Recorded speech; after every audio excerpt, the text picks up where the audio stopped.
Hey there, fellow travelers. Wanted to chat with you all today about an article that was brought to my attention a couple of days ago. It's the title of this article is Lord of the Rings: Debunking the Backlash Against Non-White Actors and Amazon's New Adaptation. And This was brought to my attention by Carl Hostetter, who is the editor of The Nature of Middle Earth, the latest collection of J.R.R. Tolkien's um, Middle Earth writings, which you should totally have a copy of, by the way. But I encourage you, I'm going to link to the article so that it's not a long article. You can read it.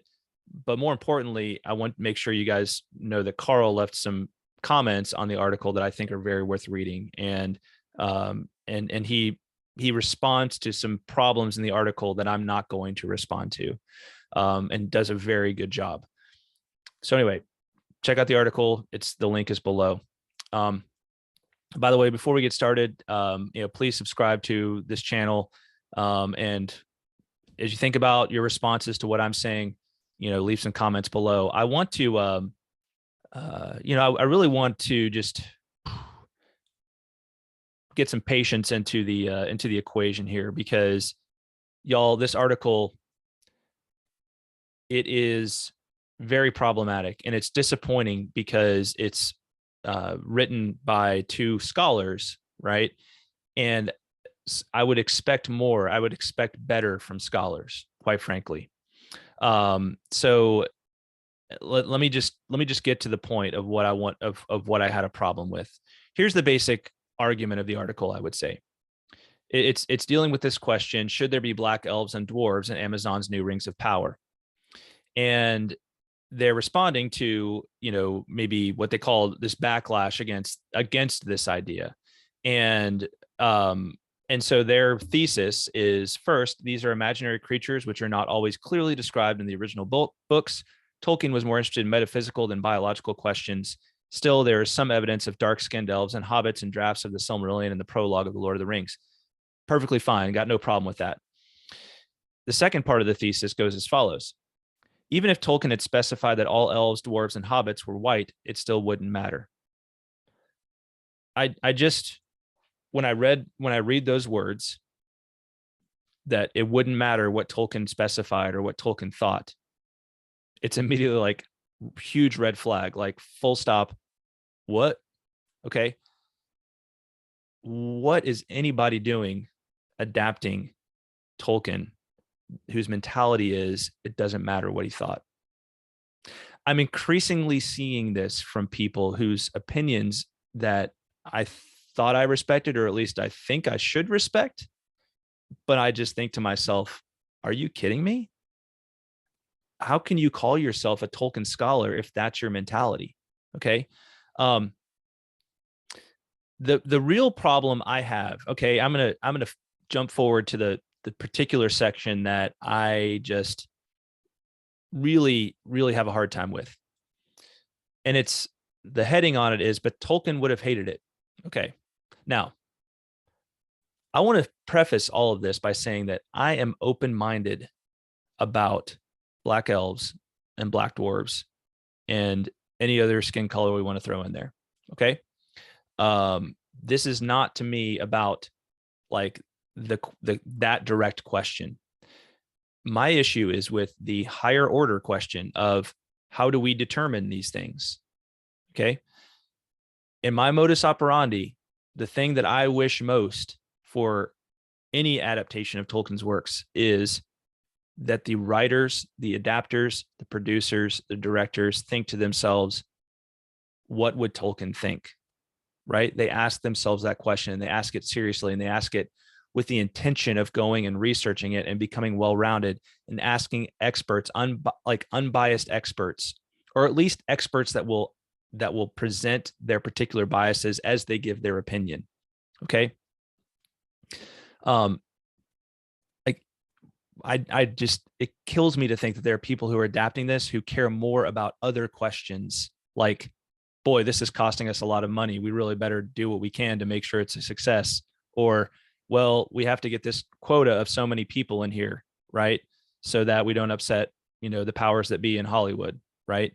Or, we need to impose this ideology. on this, on Tolkien's works. That's just painful to think, right? It's just there's, we just named off some like Sauronish types of thinking, and it just hurts me to think that that's going to be. I mean, this is what it's come to with Tolkien's works. But here's what I wanted to specifically take issue with, okay, or what I do take issue with, and I want to discuss. So even if this is, I'm reading. There's 3 paragraphs here that I'm reading from. Even if we somehow knew what Tolkien would have thought about the new Amazon series, it wouldn't matter. The author sold the rights to The Lord of the Rings during his lifetime and signed away his right to have a substantial influence over any new adaptation. Again, there's this idea that it wouldn't matter what Tolkien thought. So let me just deal with that. I want to read this in the best possible light I can, okay, with the best possible spin I can. I have to think that what they're arguing here is it wouldn't matter in the sense that he doesn't have a legal right to say, to exert influence over it anymore. And in that strict reading, it's true. It's a true statement, right? Or supposedly it is. We'll get back to that in a second. But in that strict reading, okay, but are you saying that you're not saying that he wouldn't have a moral right, or he wouldn't have a creator's right, or it wouldn't just matter in some other sense of like, just as far as like people care because he's the guy that created the thing? I mean, that has to matter. If it doesn't, then I mean, we're just living in a purely might makes right kind of world, like Sauron's dream, right? We're living Sauron's dream at that point. Okay. So sorry, let's just stop right there and think about what you just said. Okay. But furthermore, I seem to remember a lot of news, if you will, about a huge sum of money being paid to the Tolkien estate to make this show, just for the rights to make the show. I mean, so that happened. That happened well after he supposedly sold away his rights during his lifetime because he died a long time ago. So what did they pay all that money for? Meaning Amazon to the Tolkien estate. So I don't know. That just like this article, that one paragraph right there seems extremely sloppy. It goes on, and this is where, man, like just there just seems to be there's some magic going on here, right? And I mean that in the sense like that Sauron word magic, right? There's this issue of like, there's some people who really are up on their like Sauron game, like the way he could speak, when Gandalf warns, warns some of the members of the Fellowship about Sauron, and he's like, be careful. You don't know what you're going up against with Sauron. Like, you think he's defeated, but man, he will hypnotize you. Like he will work that magic on you, baby. He will work that magic. And I feel like that's what's going on with these next couple of paragraphs. All right, let me read these. But some believe Tolkien was writing a mythology for England and used myths and texts from Germanic cultures that had nothing to do with people of color. However, Tolkien never actually referred to his own work in this way. This phrase was introduced by his biographer, Humphrey Carpenter. In a 1951 letter to a potential editor, Milton Waldman, Tolkien stated that he had intended to dedicate his work to England, but in the same letter also wrote that he wanted to leave space for other minds and hands to contribute to his mythology. All right, so, gosh, where do I start? Okay. It is true that Tolkien does not say mythology of England or mythology for England within that letter. And honestly, I'm not sure he ever said those exact words. Okay. It is interesting that Carpenter himself said it. Now, Carpenter's biography has some problems, right? But Carpenter put it in there himself, so he would characterize it, and he was the official biographer. Christopher let it pass, right, in that case. So there is something to that. And let's just read what he actually said. Let's read the full paragraph that they're glossing here. All right. Here we are. Letters of J.R.R. Tolkien, one of my favorite books. Do not laugh, but once upon a time, my crest has long since fallen, I had a mind to make a body of more or less connected legend, ranging from the large and cosmogonic to the level of romantic fairy story. The larger founded on the lesser in contact with the earth, the lesser drawing splendor from the vast backcloths, which I should dedicate simply to England, to my country. It should possess the tone and quality that I desired, somewhat cool and clear, be redolent of our air, the clime and soil of the Northwest, meaning Britain and the hither parts of Europe, not Italy or the Aegean, still less the East. And while possessing, if I could achieve it, the fair, elusive beauty that some call Celtic, though it is rarely found in genuine ancient Celtic things, it should be high, purged of the gross, and fit for the more adult mind of a land now steeped in poetry. I would draw some of the great tales in fullness, and leave many only placed in the scheme and sketched. The cycle should be linked to a majestic whole, and yet leave scope for other minds and hands, wielding paint and music and drama. Absurd. I just love that he says absurd there at the end, because he's just bearing his soul towards this potential publisher, and he just at the end he like hears himself saying all this, and he's like, oh, I sound so absurd, but this is what I really want to do. So y'all, that sounds, he may not say mythology of England, but it certainly sounds like he wants to create a mythology of England, right? Or at least very closely connected to England. Now, whenever we talk about what Tolkien was actually doing with these works, it can get very complex. Was he creating a, was it fundamentally Catholic and religious, like he said? Well, yes, in a way, right? And actually, in the Waldman letter, he talks about that particular issue when he says he wants to make it so it's compatible with the Trinitarian mind, which is a pretty solid way of speaking to its connections to Christianity. But my point is that they're like really like short, just it's dismissive, right? It just dismisses this argument. Okay. Again, like what is the point of being a scholar if you're not going to go in more deeply to these issues and deal with them, if you're just going to use kind of these talking point methodologies to to make argument? At that point, you're just engaging in propaganda for one side. Okay. Now, I don't want propaganda from any side. I want all of that propaganda garbage to stay the heck out of Middle Earth. Okay. And when I see that kind of poor argumentation, it tells me that something is amiss there, right? That there actually is, somebody's trying to gloss over something over here. And I will admit that, there's something to this. Okay. There's something to there's an element of truth in all propaganda, right? And that's what kind of makes it dangerous, right? It's this mixing the truth with a lie, or a part truth. Okay.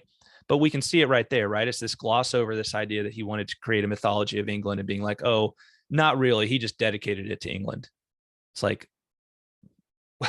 yes, he wanted to create a mythology of England. Now, that might be a much more complex question about how his thoughts worked there. But it's not like he was just like, I dedicate this to England, and that's the only thought he ever had on it. I mean, that's just poor scholarship right there.